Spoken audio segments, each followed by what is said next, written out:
Grand मुलाकात में आज हमारे मेहमान एक ऐसे टैलेंटेड इंसान हैं जो चीज़ों को बड़ी सहजता से, बड़ी आसानी से याद करते हैं और याद करना सिखाते हैं। आइए मुलाकात करते हैं हमारे आज के मेहमान श्री धीरेन्द्र पटनायक से। नमस्कार साथियों। सर, ये बताएंगे कि इस फिंगर टिप्स के जरिए हम कितने प्रतिशत तक के हम इंसान के बारे में जान सकते हैं? देखिए, ऐसे तो साइंस के अनुसार यदि आप जानना चाहेंगे तो हमारा जो ब्रेन है, टोटल ब्रेन, ये उसकी पूरी एनालिसिस करके 100% आपको रिजल्ट दे देता है। 100%। इसमें होता क्या है, जैसे मैंने आपको पहले बताया कि ब्रेन हमारा टोटल इनर जो लोब है, 8 पार्ट हैं उसके, 8 भागों में हमारा ब्रेन अंदर से बटा हुआ है। तो ये जो अलग अलग फिंगर टिप्स हैं, ये अलग अलग जो इंटेलिजेंस है, अलग अलग जो लोब है, उसको डायरेक्ट कनेक्ट करता है। अच्छा। और उसके बाद हम ये देख लेते हैं कि कौन सा सेक्टर, कौन सा लोब जो है किन चीजों से कनेक्ट होता है। अच्छा। जैसे अभी कोई अच्छा मैथ्स कैलकुलेशन करने वाला बच्चा है, तो उसका जो कैलकुलेशन का पार्ट है वो मैथमेटिकल लॉजिकल जो ब्रेन का एक पार्ट है। अच्छा। वो उससे डायरेक्ट कनेक्ट होता है। यदि उस सेक्टर में उसके न्यूरॉन्स के परसेंट ज्यादा हैं, ये सारी चीजें हम इसके एनालिसिस से निकाल लेते हैं। अच्छा। तो उससे बड़ा आसान हो जाता है कि उसके ब्रेन के किस पार्ट में न्यूरॉन्स का परसेंट क्या है, एक्चुअली हो क्या रहा है। अब आपके मन में प्रश्न उठ रहा होगा कि ये फिंगर टिप्स और ये ब्रेन कैसे एक दूसरे से जुड़ते हैं। मैं वही पूछ रहा था। हाँ, मैं आपका हाव भाव देख के समझ रहा हूँ इन चीजों को।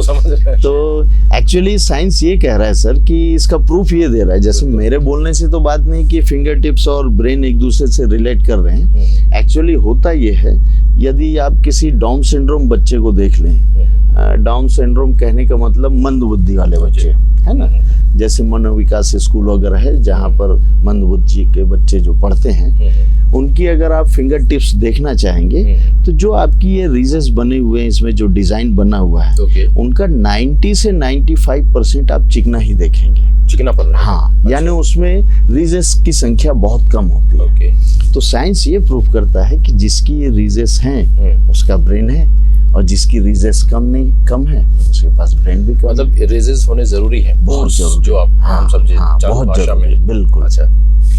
तो यही प्रूफ करता है कि आपके ब्रेन कितने हैं। एक्चुअली क्या है, जब हम गर्भ में होते हैं माँ की पेट में, 4th मंथ जैसे ही प्रेगनेंसी का स्टार्ट होता है, उसी समय ब्रेन में न्यूरॉन्स स्प्रेड होता है और उसके साथ साथ ये रीजन्स बनते हैं। ये साइंस का कहना है। इसलिए उससे ये डायरेक्ट रिलेट करते हैं, उसकी एनालिसिस इसके थ्रू हो जाती है। तो किस एज के बच्चों की आप इस तरह से? देखिए, वैसे तो एनालिसिस करना तो हम जो बर्थ हुआ है उस बच्चे का भी कर सकते हैं, लेकिन ज्यादातर आफ्टर 1 ईयर जो है करना बेहतर होता है, क्योंकि उस समय उसकी जो ग्राफिक्स जो है, प्रिंट जो आपको लेना है, तो प्रॉपर मिल जाता है। अच्छा। हाँ। और साइंस देखिए, ये कितना बड़ा साइंस है, आप देखेंगे तो पूरे विश्व में मेरा एक सिंगल फिंगर टिप्स भी किसी से नहीं मिलेगा। बिल्कुल। आपका भी एक सिंगल फिंगर टिप्स किसी से मैच नहीं करेगा। उसी प्रकार किसी का भी पूरे विश्व में एक दूसरे से ब्रेन भी मैच नहीं मिलेगा। बिल्कुल सही बात है ना। तो सब चीजें अलग अलग हैं। तो यदि मैं आपकी भी फिंगर प्रिंट ले लूं और उसके थ्रू मैं जानना चाहूं तो आपके ब्रेन में क्या चीजें हैं और कितना आपका झुकाव किस ओर है, आपका इंटेलिजेंस क्या कहता है, और आप इनबॉर्न टैलेंट आपका क्या है, इसका देखें तो शिक्षा विभाग में भी हम लोगों ने बहुत यूज किया है। देखेंगे तो जैसे अभी आप अदर कंट्रीज में आप देखना चाहें तो जब तक लोगों की DMIT रिपोर्ट नहीं बन जाती, अच्छा, बच्चों का स्कूलों में एडमिशन नहीं होता। अच्छा। हमारे यहाँ तो ये प्रथा अभी हालांकि चालू नहीं हुई है, लेकिन वहाँ पर ये जरूरी है, क्योंकि इसके अनुसार क्या होता है, लर्न करने का भी, सीखने के भी 3 प्रकार है। अच्छा। एक होते हैं काइनेस्थेटिक वाले बच्चे, एक होते हैं विजुअल वाले, और एक होते हैं ऑडिटरी मोड के बच्चे होते हैं। यानी जैसे आपने पूछा उसके अनुसार आप देखें तो जैसे अभी कोई एक टीचर मान लीजिए किसी क्लास में पढ़ा रहा है, वो सिर्फ ब्लैक बोर्ड में अपना कुछ भी टच नहीं करता और सिर्फ एक्सप्लेन करता चला जाता है, तो आप देखते हैं कि कुछ बच्चे उसकी बातों को बड़ा ध्यान से सुनते हैं, उन्हें बहुत अच्छा लगता है क्योंकि उनके ब्रेन में चला जाता है। और वहीं कुछ बच्चे देखते हैं कि अरे यार ये सर तो खाली ऐसे ही एक्सप्लेन करके चले जाते हैं, कुछ नोट्स वगैरह बोर्ड में तो देते नहीं हैं। इनके साथ बड़ा परेशानी है। यानी आप देखेंगे कुछ बच्चों को वो चीजें बहुत अच्छी लग रही, कुछ बच्चों को चीजें अच्छी नहीं लग रही। वहीं आप देखेंगे अगर पीरियड चेंज हुआ, कोई दूसरा टीचर आ गया, वो ब्लैक बोर्ड में नोट्स पूरा दे रहा है, कुछ बच्चे उसकी कॉपी कर रहे हैं, फटाफट बोले ये है टीचर, पूरा नोट्स देता है। और वहीं आप देखेंगे कुछ बच्चे बोल रहे हैं ये तो सर खाली लिखाते हैं, समझाते तो कुछ है नहीं। अच्छा, तो आप देखेंगे ये चेंजेस क्यों आ रही है। एक्चुअली होता ये है कि जो बच्चे कान से सुन के ब्रेन में ट्रांसफर करने वाले हैं, वो बच्चे ऑडिटरी मोड के हैं। अच्छा, उनको सुनना पसंद है। अच्छा, है ना, वो कानों के माध्यम से अपने ब्रेन में चीजों को भेजते हैं जी।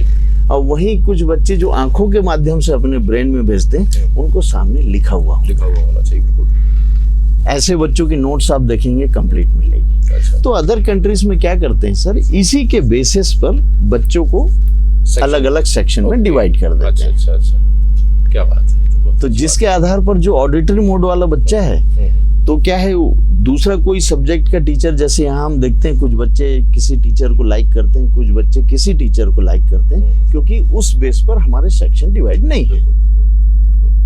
अगर वैसा हो जाए और एक कोई अच्छा ऑडिटरी मोड के पूरे बच्चों का एक सेक्शन है और अच्छा बोलने वाला वक्ता कोई टीचर है जो उनको सिर्फ समझाता है, ब्लैक बोर्ड की यूज भी नहीं करता, तो उसके लिए वो बच्चों को बेनिफिट होगा, क्लास बहुत अच्छी होगी। कहने का मतलब ये कि हमें वैसे टीचर्स भी तलाश करना होगा। हाँ, वैसे हैं, नहीं है करके नहीं है। अच्छा। अभी जैसे आप देखते हैं तो टीचर्स तो जनरली समझाने का ही काम करते हैं। अच्छा। लेकिन कई बार ये होता है कि एक ही क्लास में बच्चे कुछ समझ करके ब्रेन में डाल रहे हैं, कुछ नोट्स बनाकर लिख कर, तो मजबूरी में टीचर समझाने के साथ साथ उसको नोट्स भी बना करके बच्चों को देना पड़ जाता है। तो ये चीजें अलग हो सकती है। और वहीं कुछ देखेंगे, एक होता है जैसे मैंने बताया 3 है, तो एक होता है कैनेस्थेटिक, यानी उसमें जबरदस्त एनर्जी होती है। तो जब तक उसका एनर्जी लेवल कंट्रोल में नहीं आता है, उस समय तक वो ना ऑडिटरी मोड यूज कर पाता है और ना ही विजुअल मोड यूज कर पाता है। जैसे आपने देखा होगा क्लास में टीचर पढ़ा रहे हैं, लेकिन एक बच्चा जो किसी को टांग लगा रहा है, किसी के हाथ खींच रहा है ना, कुछ नहीं तो चिंगम चबा रहा है, कुछ ना कुछ वो उंगली कर रहा है। एक्चुअली क्या होता है, उसकी एनर्जी लेवल इतनी हाई होती है कि वो जब तक इस ढंग से हरकत नहीं करेगा, उसकी एनर्जी लॉस नहीं होती। जब उसकी एनर्जी लॉस होती तब उसका ब्रेन सही काम करता है। और टीचर समझता है कि बच्चे बदमाश है और नहीं, उसका देखिए अनजाने में टीचर जो करते हैं काम सही करते हैं। अब टीचर क्या करते हैं, चलो डोर के बाहर चलो या फिर खड़े हो जाओ प्लेस में, तो उसका नतीजा ये होता है कि उसकी एनर्जी लॉस हो जाती है। अच्छा। और वो बड़े ध्यान से, हालांकि टीचर ये सोच रहा है कि मैंने पनिशमेंट दिया और उसको कंट्रोल कर लिया, लेकिन एक्चुअली साइंस के माध्यम से आप देखें तो उसकी एनर्जी लॉस हो रही है आपके उस ढंग से व्यवहार करने के कारण, और उसका ब्रेन जो है प्रॉपर काम करने लग गया। अच्छा, ये है उसका मेन मैथड। बिल्कुल। इसमें एक छोटा सा सवाल मैं पूछना चाहूँगा, हालांकि मैंने समझता कि प्रासंगिक है या नहीं जी। तो अब इसमें जैसे शादी ब्याह हम जब लड़के लड़कियां देखते हैं, तो क्या इसमें भी अगर ये मेथड अपनाई जाए तो जो विवाह के बाद जो होने वाली परेशानियों से बचा जा सकता है? हाँ, देखिए उसमें क्या होता है, जैसे कि मैंने पहले आपको बताया था कि मैं आपके थंब भी देखकर, ये जो थंब है ये हमारे फ्रंटल लोब से जुड़ा होता है, ये साइंस कहता है। ये फ्रंटल लोब है हमारा, यहाँ से जुड़ा रहता है। इसी से आपका नेचर, बिहेवियर, व्यवहार पता चलता है। हालांकि अलग अलग धर्म और समाजों में कुंडली का मिलान की प्रथा, ये सारी चीजें हैं। यदि आप इन चीजों को जोड़ना चाहें तो उसमें हम क्या है, साइंस के अनुसार यदि आप देखेंगे तो जो लोगों का जो नेचर होता है, लोगों का जो व्यवहार होता है ना, वो सिर्फ 4 प्रकार से ही होता है ना। जैसे आपको मैं देखूं कि आपका व्यक्तित्व क्या कहता है, तो इसमें आप देखेंगे इसको बर्ड प्रोफाइल में डाला गया है। अब जैसे एक किसी व्यक्ति का है, मान लीजिए वो ईगल प्रोफाइल का है, मैं आपको बर्ड में बता रहा हूँ ताकि आप आसानी से समझें। उसकी अगर हमने फिंगरप्रिंट लिया तो इसकी जो डिजाइन है उसके बेस पर हम जान लेते हैं कि ये ईगल प्रोफाइल का है। ईगल और बर्ड, ये क्या है? ईगल जो बर्ड है, अच्छा, ईगल बाज है ना। उसी प्रकार से एक होता है पिकॉक, यानी मोर की को बिलोंग करता है। एक होता है डब प्रोफाइल का, यानी व्हाइट पिजन, सफेद कबूतर। और एक होता है आउल, उल्लू। तो ये 4 प्रकार के बर्ड प्रोफाइल में कन्वर्ट किया गया है। पूरे वर्ल्ड के जितने भी लोग हैं, अगर उनकी हम थंब प्रिंट ले लें तो थंब की जो प्रिंट है वो सिर्फ 4 प्रकार से ही मिलेंगे आपको। तो इस प्रकार से ये पता चलता है कि 4 प्रकार के ही व्यक्तित्व पूरे संसार में है। ईगल क्या है? हाँ, तो ईगल में आप देखेंगे कि ईगल वाला व्यक्ति जो है ईगल टाइप का नेचर, जैसे टारगेट अचीवर होगा।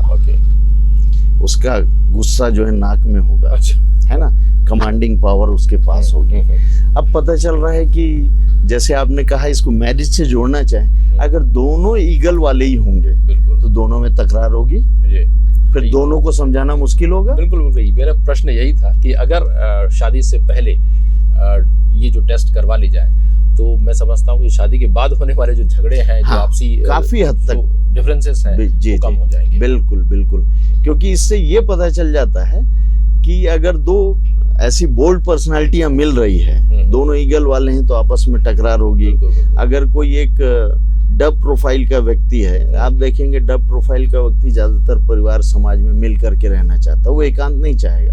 और वहीं आप देखेंगे ईगल जो है हजारों फीट ऊपर जो है आसमान में अकेला उड़ता रहता है और वहां से वो टारगेट बनाता है। अच्छा, है ना। तो इस प्रकार से यदि दोनों का अलग अलग मैरिज में दोनों मिलते हैं और जैसे इस बेस पर हम बनाते हैं, तो ये आपका जो विचार है बिल्कुल करेक्ट है। उस ढंग से करें प्रोफाइल शुरुआत, तो बहुत हद तक जो है इसका लाभ मिलेगा। बिल्कुल। समाज में जो आज कुछ छोटी छोटी बातों को लेकर के जो आपस में मतभेद हो जा रहा है और वो बात काफी आगे तक बढ़ जाती है, जिसका सामना जो है बच्चों को आने वाले समय में करना पड़ता है, उन चीजों से बचा जा सकता है काफी हद तक। पटनायक साहब, अब मेरी बारी है आपको एक तरह से टेस्ट करने की, क्योंकि मैंने अक्सर सुना है लोगों से कि आप चीज़ों को बड़ी आसानी से याद करते हैं और आप कर ले जाते हैं और फिर याद करना भी सिखाते हैं। तो पहले तो मुझे यकीन नहीं है, दरअसल मैं जानना चाहता हूँ आप कैसे याद करते हैं। तो मैंने कुछ यहाँ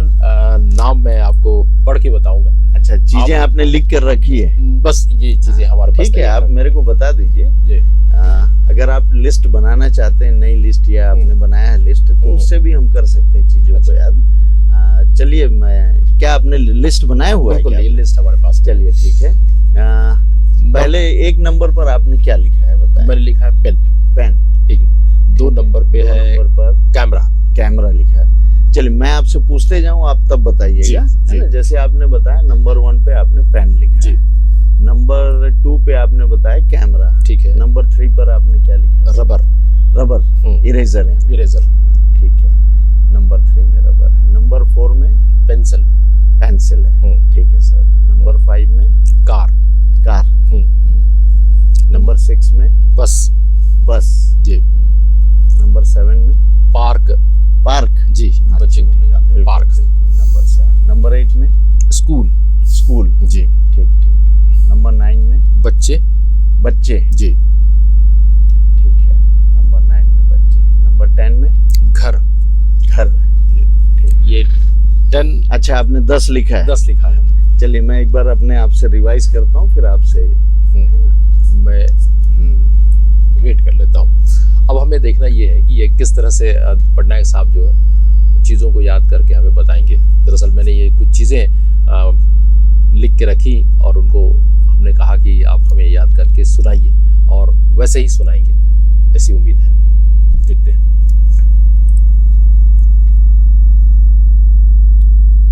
हाँ सर, मैंने रिवाइज तो कर लिया है जी। पहले मैं आपको बता देता हूँ। जैसे नंबर 1 देखिए, पेन है।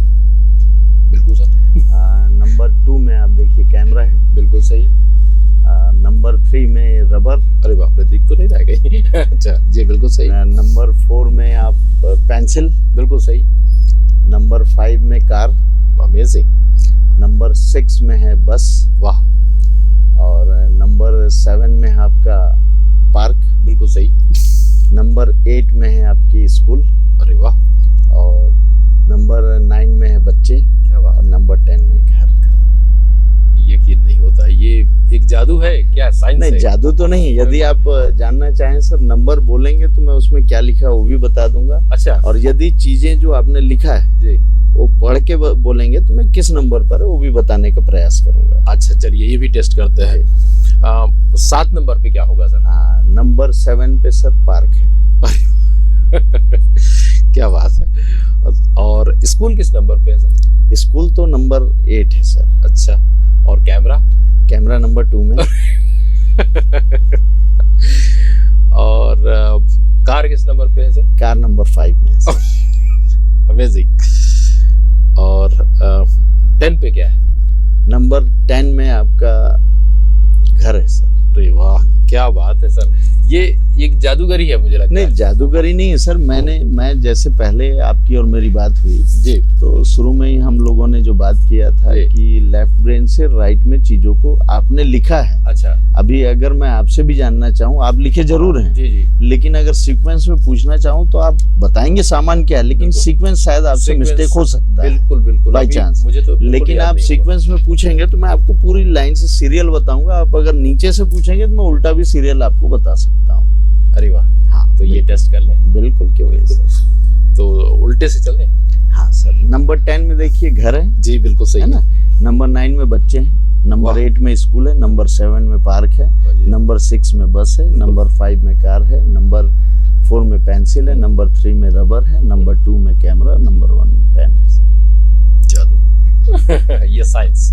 तो ये बड़ा आसान है। आसान? हाँ, ये आप भी सीख सकते हैं। अच्छा, कोई बड़ी बात कैसे नहीं। कैसे बस इसके लिए आप मुझे कम से कम 2 घंटे का वक्त देंगे, मैं आपको ट्रेन कर दूंगा। अच्छा, इसमें एक सवाल मैं करना चाहता हूँ कि जैसे हमारे जो बच्चे हैं जो स्कूल्स में पढ़ते हैं, बड़े बड़े फॉर्मूलास को याद करने होते हैं, तो क्या उन्हें ये टेक्निक आप सिखा सकते हैं? बिल्कुल बिल्कुल, क्यों नहीं। देखिए इसमें क्या है, 3-4 टेक्निक्स काम करते हैं। और इसमें एक सवाल और करना चाहता हूँ मैं, ये कितना वक्त लगता है किसी को सीखने में? नहीं, वही मैं आपको अभी जैसे बताया था कि आप अगर मुझे 2 घंटे का प्लेन सिंगल सिटिंग का समय देंगे तो मैं आपको ट्रेन कर सकता हूँ। कितने दिनों में? मात्र 1 दिन में। 2 घंटे का समय। 8 दिन में 2 घंटे, ये तो बहुत अच्छी बात है। बिल्कुल।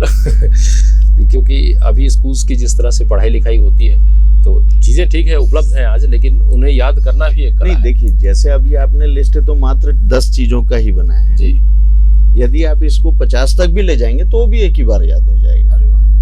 आप फिर कहीं से अभी देखिए आपने लिस्ट बनाया है, उसके बाद भी हम इतनी बातें कर रहे हैं, आप अंत में फिर पूछेंगे तो मैं आपको फिर बता दूंगा। बिल्कुल, ये प्रोग्राम यानी वो लिस्ट जैसे एक मैंने शुरू में जो बात हुई थी, कोई फिल्म जैसे हम देखने गए हैं तो ब्रेन में चला जाता है, वैसे ही ये लिस्ट मेरे ब्रेन में अभी चला गया है। अच्छा, तो ये कैसे ले जा पाते हैं आप? बस मैंने उसको लेफ्ट से आपने जो बोला उसको मैं कान से सुना, देखा तो लिस्ट अभी तक नहीं। जी जी। और ब्रेन में ट्रांसफर कर लिया।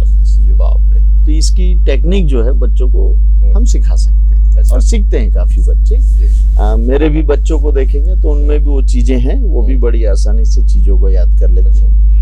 तो आपने कहा कि 8 दिनों में 2 घंटे की सिटिंग से आप ये कला सीख सकते हैं। उसमें आप फार्मूला भी सीख सकते हैं, फार्मूला को कैसे, पीरियोडिक टेबल्स को कैसे आपको याद करना है। उसके अलावा बड़े बड़े जो पॉइंट्स होते हैं जिसके बारे में बहुत सारा डेफिनेशन लिखना होता है, वो चीजों को भी याद करना आसान है सर। अच्छा, ये मैं दर्शकों को दिखाना चाहूंगा, जो लिस्ट मैंने लिख रखा था, मेरी राइटिंग तो उतनी अच्छी नहीं है, ये दिखा सकता हूँ। उन्होंने बकायदा ये मुझे अमेजिंग पटनायक कहना अच्छा लगेगा। ये आप हमें बता रहे हैं टेक्निक, इसको लेफ्ट से राइट की तरफ हम डालते हैं तो चीजें जो है आसानी से हमें याद हो जाती हैं। अगला सवाल ये कि इनबोर्स फिंगर्स में जैसे क्या क्या जानकारी निकल करके आती है? कुछ देर पहले जैसे अभी फिंगर्स फिंगर टिप्स, किसी आदमी की पर्सनैलिटी को हम समझ सकते हैं, किसी आदमी की आदत व्यवहार को समझ सकते हैं, तो वो कैसे, क्या है उसकी टेक्निक? हाँ देखिए, जैसे आप देखें मैंने बताया था कि जो हमारे 10 फिंगर्स हैं सीधे ब्रेन के जो है 10 लोब है उससे डायरेक्ट रिलेट करते हैं। अच्छा। तो उसमें जैसे ये 4 इनबॉर्न जो इनर लोब है उससे जो ये हमारे 4 और 4 टोटल 10, ये 10 और ये 8 फिंगर्स जो डायरेक्ट रिलेट करते हैं ब्रेन से। उसमें आप देखेंगे कि ब्रेन के जो 8 अलग अलग भाग हैं इनर लोब में, उसमें न्यूरॉन्स का परसेंट जिसमें ज्यादा होगा, न्यूरॉन्स का, अच्छा हाँ न्यूरॉन्स, ब्रेन तो ऐसे भी न्यूरॉन्स से बना है, साइंस तो यही कहता है। तो जिस सेक्टर में न्यूरॉन्स का परसेंट ज्यादा होगा उस सेक्टर से वो बच्चा ज्यादा अच्छा वर्क कर पाएगा। अच्छा। जैसे उसमें जो निकल के आती है तो इसमें आप देखेंगे कोई मैथमेटिकल लॉजिकल वाला है, है ना, कोई नेचुरलिस्टिक वाला है जो नेचर से रिलेट करता है। ऐसे बच्चे जिसका नेचुरलिस्टिक ब्रेन में अगर उसका न्यूरॉन्स का परसेंट ज़्यादा है तो एक बहुत अच्छा डॉक्टर बन सकता है। अच्छा। है ना।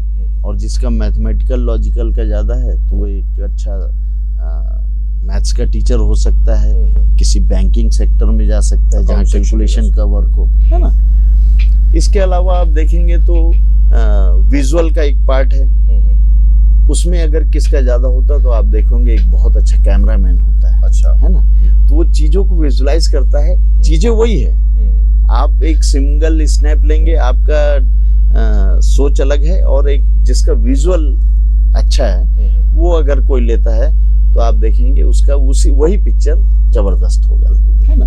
और ऐसे लोग जो होते हैं चीज़ों को विजुलाइज करना बहुत अच्छे से जानते हैं, और एक अच्छा आर्किटेक्ट भी हो सकते हैं वो, साथ में वो बहुत अच्छी ड्राइंग डिज़ाइन भी बना सकते हैं चाहें तो। ये सब उनका जो ब्रेन का सेक्टर है वो कहता है कि आप में ये टैलेंट है। ओके। है ना। वैसे आप देखेंगे जैसे मैं आपको देख रहा हूँ, जब से मैं आपको वॉच कर रहा हूँ, एक उसमें सेक्टर होता है लिंग्विस्टिक का। लिंग्विस्टिक, अच्छा। हाँ। तो जैसे आपसे बात करना एक अजीब सा आपका जो प्रश्न है, आपके जो बात रखने का तरीका है, और आपके जो चीजों को आप समझते हैं, वो लिंग्विस्टिक जिसका अच्छा होता है तो एक अच्छा स्पीकर होता है। स्पीकर वो एक अच्छी स्पीच दे सकता है। अच्छी बात है। तो मेरे को ऐसा लगता है आपको देख करके कि आपका लिंग्विस्टिक जबरदस्त है। अब मुझे तो ये ज्ञान नहीं है। हाँ, अब आप कह रहे हैं। हाँ, तो ये चीजें उसी पर आधारित होती है। अच्छा। कई बार होता क्या है सर कि जनरली हो रहा है ये कि आज के दौर में यहाँ पर भारत में खास करके माँ बाप जो है बच्चा 12th पास करता है उसके पहले ही टेंशन में आ जाते हैं कि मुझे क्या बनाना उसको।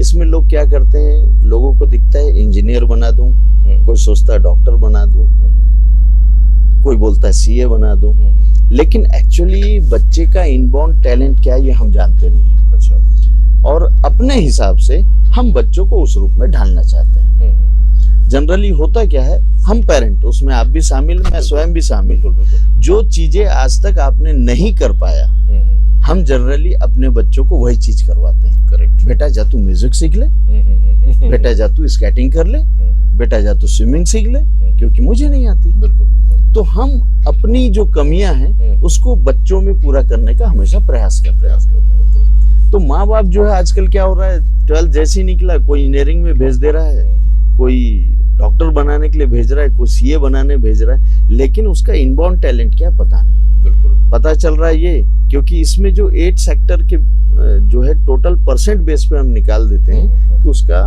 इनर लोब क्या कहता है, इसके बेस पर उसका स्टार रेटिंग से हम निकाल देते हैं कि इस फील्ड में हो जाएगा तो उसका ब्रेन का पूरा सपोर्ट रहेगा।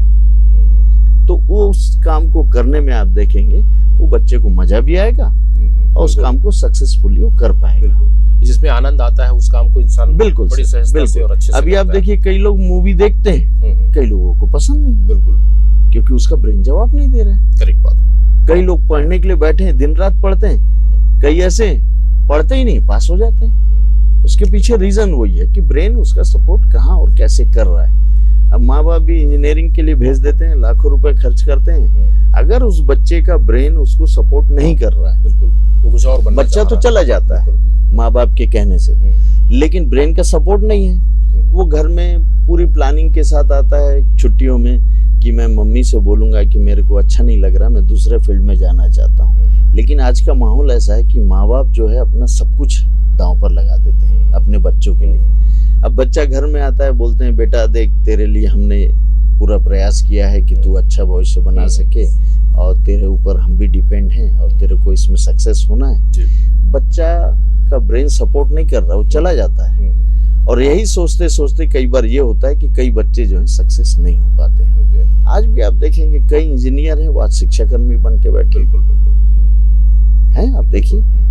तो ये सब के पीछे कारण क्या है? एक्चुअली उनका ब्रेन जो कह रहा है उसी फील्ड में यदि हम उनको भेजें तो 101% आपकी सपोर्ट की जरूरत नहीं, वो सक्सेस हो जाएंगे। और न भेज पाए या न जा पाए तो घातक परिणाम भी निकलते हैं। हाँ, घातक परिणाम उसका ये होता है कि जैसे आप देखें तो WHO का जो रिपोर्ट है उसके अनुसार जब हमारा 10th और 12th का रिजल्ट निकलता है उसके बाद काफी बच्चे जो हैं रॉन्ग स्टेप उठाते हैं। बिल्कुल, है ना, सही बात। तो उसके पीछे रीजन ये होता है कि वो उठाने वाले भी कौन, वो बच्चे हैं जो 90+% लाते हैं। बिल्कुल सही बात है, क्योंकि उनका ब्रेन सपोर्ट नहीं कर पाता, एक फ्रस्ट्रेशन उनमें आ जाता, फ्रस्ट्रेशन आ जाता है। क्योंकि माँ बाप आज एक टारगेट दे दिए, बेटा अगर अच्छे पढ़ने वाला है 90 वाला है, तेरे को 100 लाना है, आपने उसको टारगेट दे दिया।